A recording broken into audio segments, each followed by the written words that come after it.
आऊज़ुबिल्लाहि मिनश्शैतानिर्रजीम बिस्मिल्लाहिर्रहमानिर्रहीम अस्सलामु अलैकुम वरहमतुल्लाहि वबरकातुहू। एक अहम गलती जो अक्सर गुस्ल मैयत के मौके पर सरजद होती है कि पहले मैयत को लाकर लिटा दिया जाता है तख्ते पर और कपड़े वगैरह उतार लिए जाते हैं और अभी तैयारी नहीं हुई होती, तो फिर शोर मचता है, पानी गर्म हुआ कि नहीं, ये जगह साफ़ कर दो, फलां चीज़ कहाँ है वगैरह। ये तरीका दुरुस्त नहीं है। ठीक है, सबसे पहले हमें एहतमाम करना चाहिए। असल में पता है मसला क्या है, मिन हैसुल कौम हम लोग बदनज़मी का शिकार है। हमारा हर काम मुंतशर है। दीन में तरक्की भी इसी वजह से नहीं हो रही। जो हम देखते हैं ना कि दीन का बज़ाहिर इतना काम हो रहा है और हकीकतन कोई असर नहीं हो रहा, उसका सबब यही है कि हमारी कोशिशें मुंतशर हैं, हम इंतशार का शिकार हैं। तो हमें इससे हटना है। हमारे हर काम में एहतमाम नज़र आना चाहिए। क्यों कि वो ज़िंदगी का हिस्सा है, लिहाजा मौत भी ज़िंदगी का हिस्सा है। और ये ऐसी उफ्ताद नहीं है कि हम इसमें होशो हवास गुम करके सर बगिरेबां हो जाएं कि मैं क्या करूं। नहीं, हमें पता है हमें क्या करना है। हम एक ऐसे दिन के पैरोकार हैं जिसने हमें हर मौके के लिए लाहे अमल मुरतब करके दे दिया है, सिर्फ उसको जान लीजिए। लिहाजा अल्लाह रब्बे करीम का हुक्म है, हर आने वाले को जाना है और ये वक्त हर ख़ानदान पर आना है। लिहाजा जब मैयत हो, सबसे पहले ये तो मैयतों से भी पहले डिसाइड होना चाहिए कि नहलाना कहाँ है। जब घर बनते हैं ये तब डिसाइडेड होना चाहिए। अगर नहीं किया हो तो अब तय करें। अच्छा, नहला आप गुसल खाने में भी सकते हैं। गुसल खाने में नहलाना ममनू नहीं है। हमारे गुसल खाने बेशक उनमें अटैच बात है, फ्लश भी हैं, कमोड भी हैं। जब आप उनको फ्लश कर देते हैं, गंदगी चली जाती है, तो वो एक कमरे के हुक्म में है, वो पाक है, उनमें कोई हरज नहीं है। तो लिहाजा बाथरूम अगर बड़ा है और उसकी एंट्रेंस भी बड़ी है तो बाथरूम में भी नहला सकते हैं, कोई हरज नहीं है। किचन बड़ा है, किचन में नहला सकते हैं। घरों में पीछे वॉशिंग एरिया होते हैं जहाँ पर कपड़े वगैरह धुलते हैं, अगर वो जगह बड़ी है वहाँ नहला सकते हैं। ये सब आप अपने हालात के मुताबिक तय कर सकते हैं। इतनी जगह होनी चाहिए कि जहाँ 2-4 पाइयों के बराबर तो गुंजाइश हो, क्योंकि एक तो आप 4 पाई बिछाते हैं जिस पर आप कफन वगैरह सेट करते हैं और यानी उसको फिर मैयत को बाद में कफन पहनाते हैं। एक आपने वो तख्ता रखना होता है गुसल का जिसके ऊपर आपने नहलाना है, और फिर तख्ते के गिर्द इतनी जगह भी होनी चाहिए कि नहलाने वाले हरकत कर सकें, कोई चीज़ उठाने के लिए आगे पीछे होना हो सके। एक छोटी सी टेबल या स्टूल कोई चीज़ रखी जा सके जिसके ऊपर ज़रूरत की चीज़ें रखी जा सके। इतनी जगह तो आपकी होनी चाहिए। ठीक है, उसके लिए आपको कोई चीज़ आगे पीछे करनी है, कुछ करना है, पहले ही कर लें। कोई कपड़ों की टोकरी पड़ी है, फ़र्ज़ करें का वॉशिंग एरिया में नहला रहे हैं तो ये कपड़ों की टोकरी पड़ी है, उसको पहले से हटा लें। कोई वॉशिंग मशीन मूव करनी है, उसको मूव कर लें, क्योंकि जगह का अंदाज़ा आप देख कर करेंगे ना। इसी तरह के 4-5 लोग हैं, यानी बुनियादी ये है कि एक चारपाई अपने साइड पे बिछा दी, एक अपने तख्ता नहलाने का बिछा दिया, उसके साथ आपने 3 टब भी रखने हैं या बाल्टियाँ रखनी है, एक छोटी टेबल रखनी है, 4 से 5 लोगों ने बीच में मूव भी करना है, हरकत भी करनी है, तो उसके हिसाब से आपकी गुंजाइश होनी चाहिए। अगर बाथरूम में नहलाना है तो आपने जो कपड़े वगैरह लटकाए हुए हैं उतार दें, क्योंकि दिक्कत होती है काम करने में। ठीक है, गैर ज़रूरी चीज़ें, चौकिया शोकिया जिनसे पाँव अड़ने की इम्कान है, ठोकर लगने का इम्कान है, वो सब हटा दें। अगर वॉशिंग एरिया है, आपने मशीन वगैरह हटाई है, नीचे जगह गंदी है, पहले ही उसको वॉश कर दे, धो दे, साफ़ कर दे, वाइपर पे शाइपर लगा कर साफ़ सुथरा कर दे जगह को।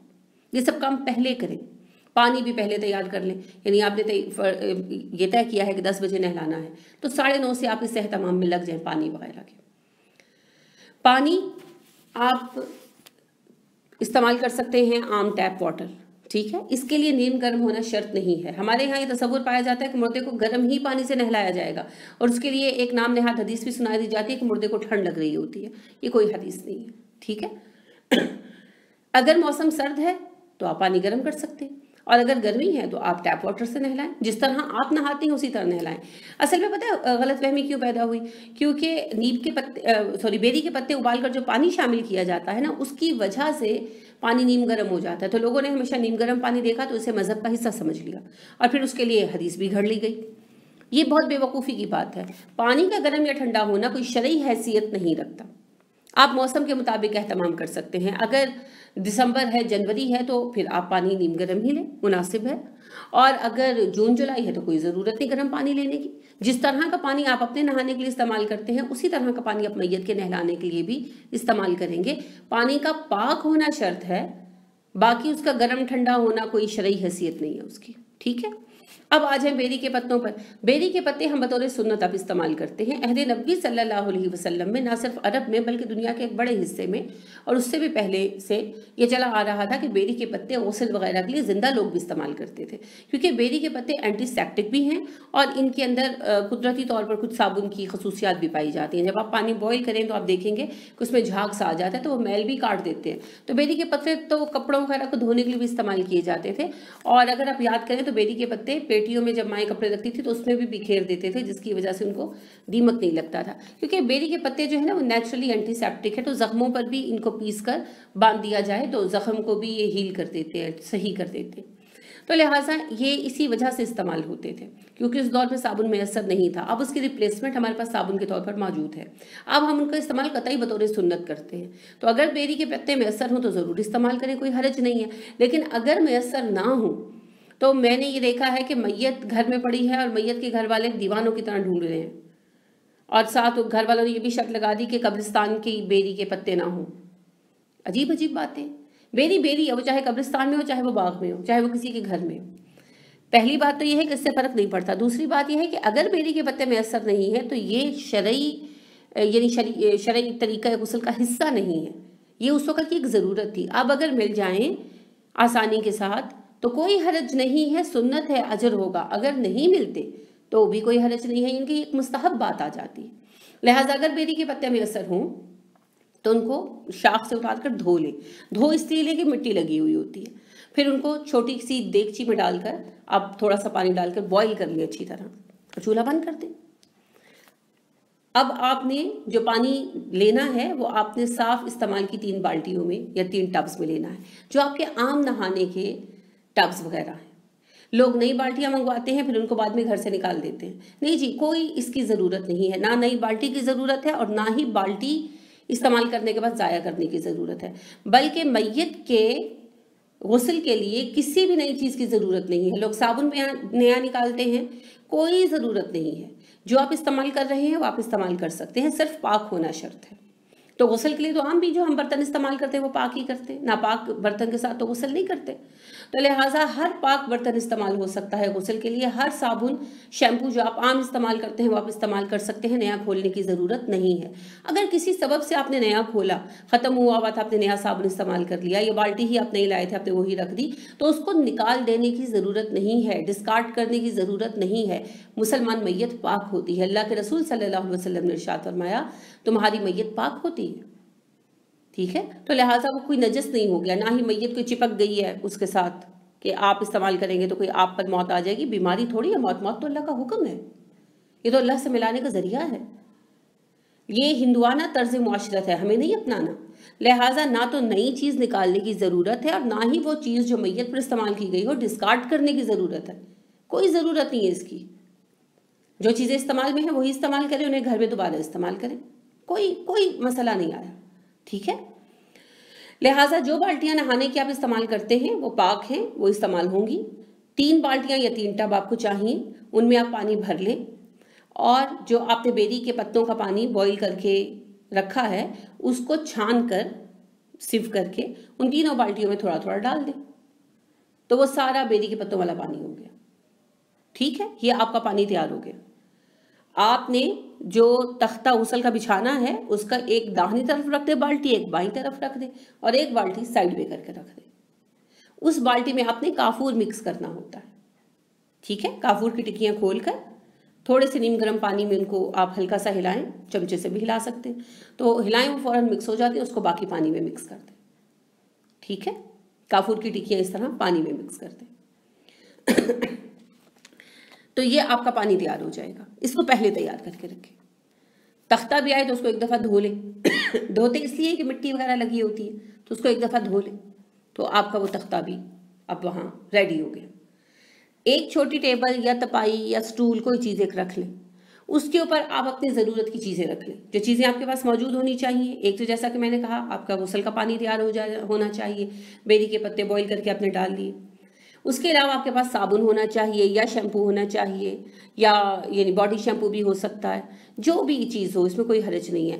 नहलाने की कोई चीज़ होनी चाहिए, शैम्पू इस्तेमाल करें, बिल्कुल करें, कोई हरज नहीं है। हर वो हलाल प्रोडक्ट जो आप ज़िंदगी में इस्तेमाल कर सकते हैं वो मैयत पर भी इस्तेमाल कर सकते हैं।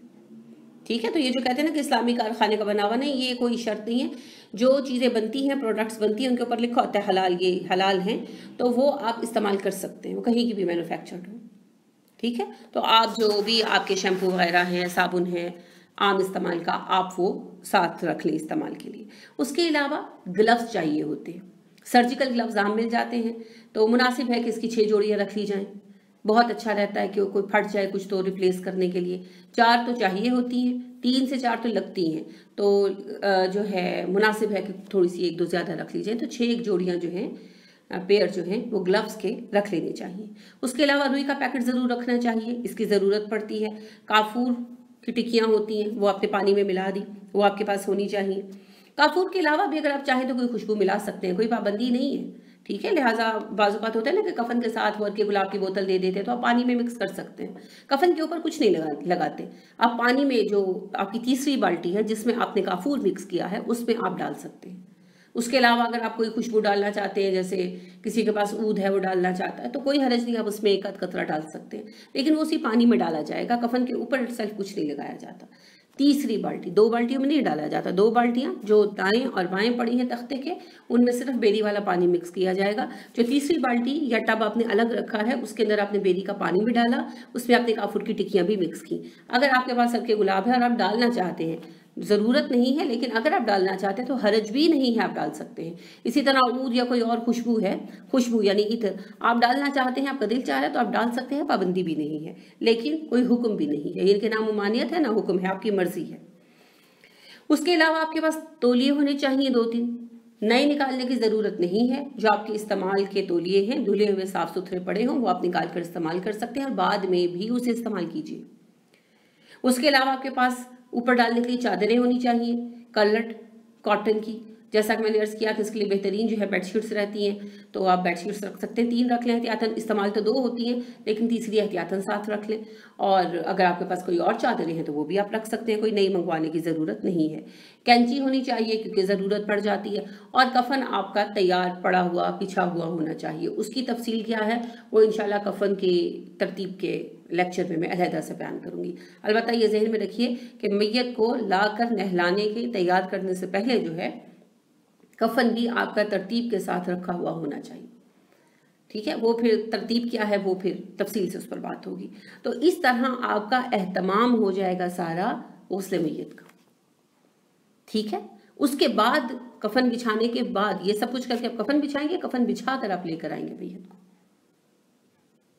हर काम तरतीब के साथ होना चाहिए। इस्लाम सबसे पहले आपको नज़्म व ज़ब्त सिखाता है, नमाज की सूरत में सबसे पहले नज़्म व ज़ब्त सिखाता है। ठीक है। तो लिहाजा हमारे हर काम में नज़्म नज़र आना चाहिए। एक ट्रेंड बंदा और अनट्रेंड बंदा फ़र्क नज़र आता है ना। तो हम एक ट्रेंड लोग समझे जाते हैं क्योंकि हमें तरबियत दी गई है हर मरहले की। मसला ये है कि हमने उसको समझा ही नहीं है। तो मुझे उम्मीद है आपको समझ आ गई होगी। बहरहाल पानी के मतलब किसी किस्म का वहम करने की ज़रूरत नहीं है, और इसमें जो लोग आबे ज़मज़म वगैरह मिला देते हैं उसकी कोई हकीकत नहीं है, वो बेकार है मिलाना, इनके उससे कुछ हासिल वसूल नहीं होता। ये सारा एहतमाम है, ये सारी बुनियादी चीज़ें हैं जो आपकी मौजूद होनी चाहिए, और ये सारा एहतमाम करने के बाद, पर्दे का एहतमाम करने के बाद, वो लोग जिन्होंने नहलाना है उनको आप बुला लें कि अब वो आ जाए।